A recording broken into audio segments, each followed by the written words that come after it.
Good morning. मैं हूं आपका होस्ट और एस्ट्रोलॉजर अमन। आज मैं आपको कुछ रूल्स बताऊंगा, कुछ सूत्र बताऊंगा जिससे आप कुंडली का विश्लेषण इजीली कर पाएंगे। हॉरोस्कोप एनालिसिस करने में बहुत मददगार साबित होगा। आइए अपनी चर्चा को शुरू करते हैं। लगन कुंडली के तीसरे भाव में, छठे भाव और एकादश भाव में यदि पाप ग्रह बैठे हों तो अच्छा फल देते हैं। जिस ग्रह की दो राशियां होती हैं, यदि उसमें से एक राशि अपनी राशि में ही ग्रह बैठ जाए यानी स्वग्रही हो जाए तो दूसरी राशि जिस भाव में आती है उस भाव को मजबूती मिलती है। महादशा जिस ग्रह की हो उसी ग्रह की यदि अंतर्दशा भी हो तो वो समय शुभ नहीं माना जाता। राहु की महादशा में जब भी केतु का अंतर आएगा तो ऐसे में वो कष्टकारी साबित होता है। किसी भी योग कारक ग्रह में अकारक ग्रह की जब भी अंतर्दशा आएगी, जितने समय के लिए अंतर्दशा है उसका आधा समय पहला कष्टकारी होगा और बाद का आधा समय शांतिपूर्वक अच्छा निकलेगा। अष्टम भाव का स्वामी पर यदि छठे भाव के स्वामी की दृष्टि हो और लग्नेश कमज़ोर अवस्था में हो तो व्यक्ति को रोग ज़्यादा लगते हैं। छठे भाव का स्वामी केंद्र में बली होकर बैठा हो तो कॉम्पिटिटिव एग्जाम्स में सफलता मिलती है। राहु केंद्र में बैठा हो त्रिकोण के स्वामी के साथ तो ऐसे में राहु योग कारक बन जाता है। द्वादश भाव में कारक शुभ ग्रह कोई बैठा हो तो विदेश में सफलता मिलती है। द्वितीयेश और एकादशेश यदि छठे या अष्टम भाव में हो, चंद्रमा अशुभ बैठे हों और लग्नेश कमज़ोर अवस्था में हो तो ऐसे में दरिद्र योग बनता है। छठे और अष्टम भाव में क्रूर ग्रह बैठे हों तो वैवाहिक जीवन खराब होता है। पंचम भाव में अकेला गुरु बैठा हो तो संतान के लिए अशुभ माना जाता है।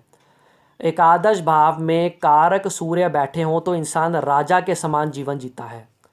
दशम भाव में दो कारक ग्रह बैठे हों तो ऐसे में व्यक्ति विख्यात हो जाता है।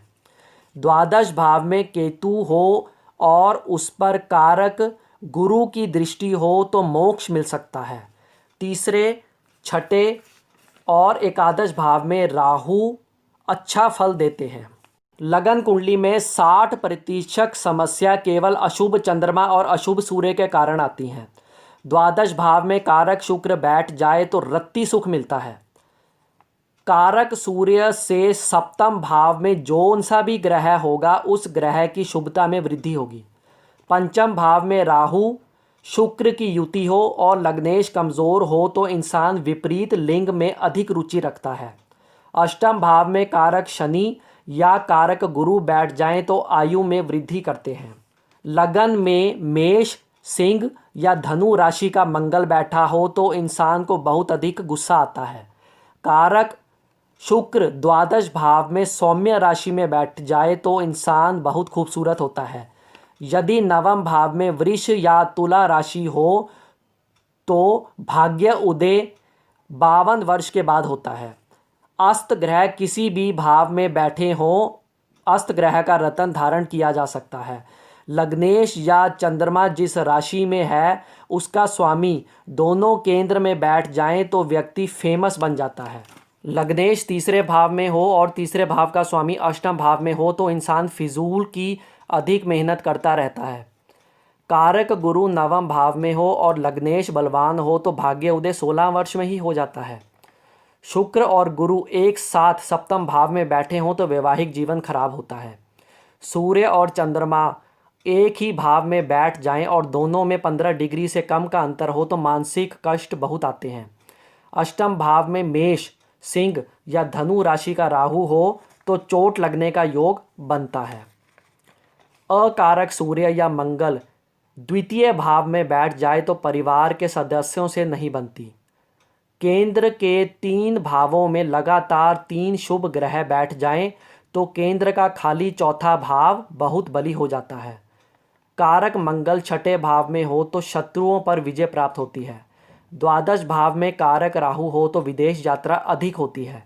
केंद्र स्थान खाली हो और लग्नेश कमज़ोर हो तो अल्पायु योग बनता है। चंद्रमा से द्वादश भाव में शनि हो तो साढ़े सती अधिक कष्टकारी होती है। चतुर्थ भाव में क्रूर ग्रह हो तो विदेश में जाकर अधिक सफलता मिलती है। 3 से अधिक ग्रह एक ही भाव में बैठे हों तो कुंडली कमज़ोर हो जाती है।